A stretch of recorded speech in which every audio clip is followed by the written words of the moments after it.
Hi there.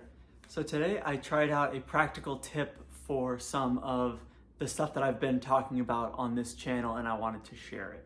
So first things first, we've talked about building a fulfilling life. That's my goal and that's what I want to help other people do as well. I have called that getting the gold, right?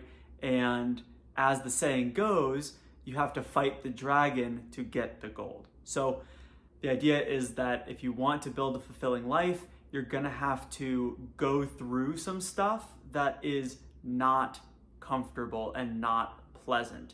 And I'm talking about internal stuff, emotional stuff.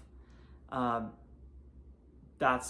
has been my journey and my experience is I was kind of stuck in a lot of patterns that were just playing cyclically until I finally decided to turn towards those feelings, more or less.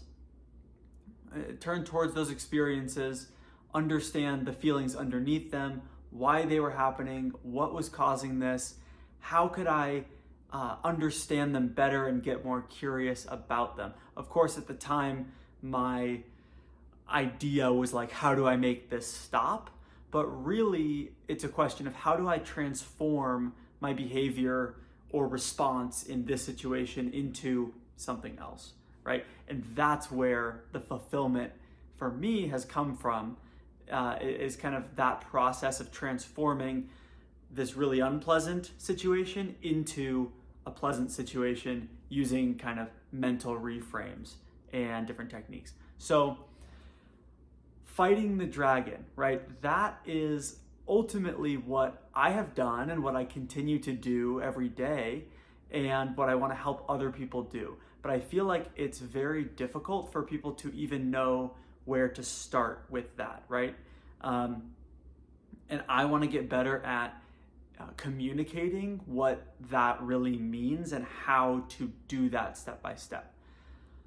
The first thing kind of at the very beginning of my journey was understanding that I needed to feel my feelings and acknowledge my feelings even when I didn't want to, right? So going through that kind of discomfort, usually it was like a situation where I was feeling fear or I was feeling anxiety, which is the same thing as fear, but in the future.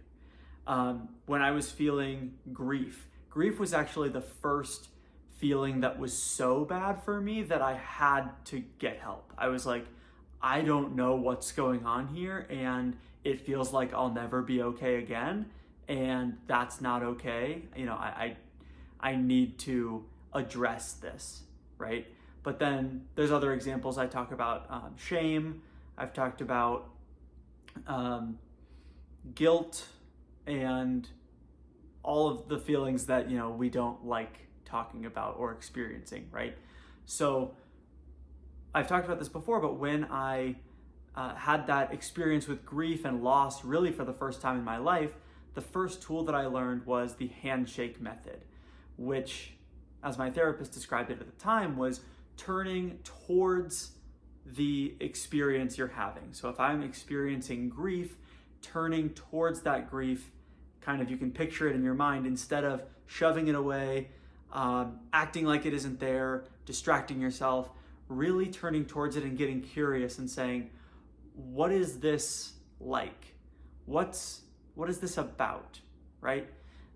What is it like to experience grief? For example, right?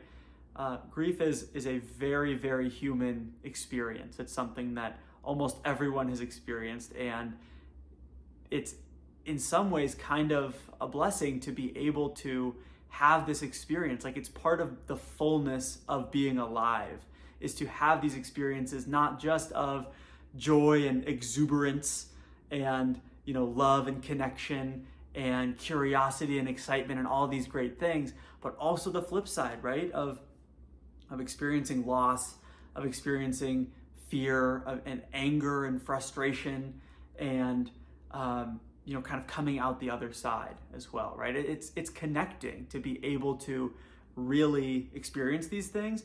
And it's also very freeing to kind of have a playbook for yourself when these things happen, because they will inevitably happen.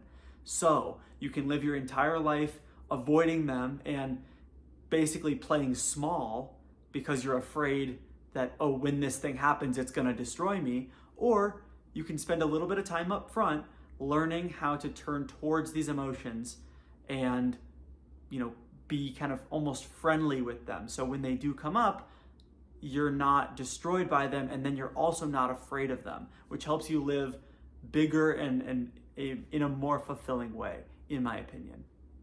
So the practical tip, right? We're talking about, are you able to turn towards unpleasant emotions?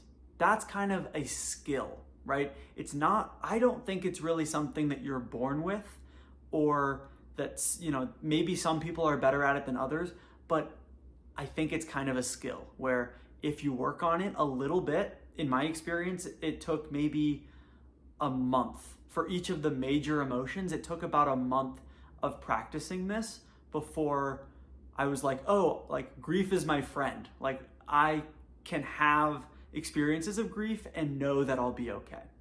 So how do you build this skill set, right? How do you build this skill?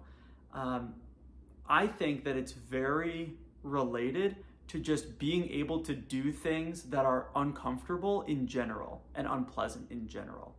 The things that are happening inside our head, well, I guess I should say everything that happens is happening inside of our head, right? All this external stuff that we might be worried about or fearful of or avoiding, it really is just about how is that going to make me feel inside, okay?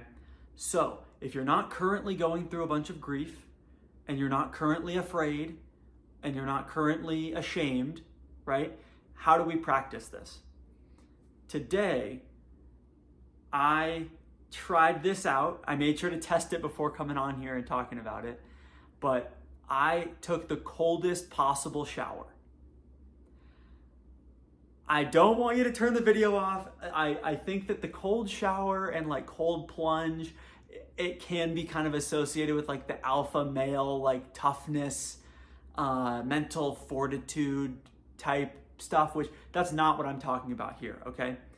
What I'm talking about is doing something that is very much unpleasant, like physically unpleasant, but also is very safe. Like that taking a cold shower, turning it to cold and being in there for 60 seconds, you're not gonna die. Nothing bad's gonna happen, right? It's a perfect way to practice, because if you are doing that, let's say, you're having your hot shower, you're getting clean, whatever, at the very end, turn that to cold. And what happened for me today was my brain lit up when that happened, right? It was like, first of all, very present. A lot of people say like a cold shower kind of brings them into the moment. And I agree, because you can't be thinking about something else when you're, getting blasted by this polar temperature water.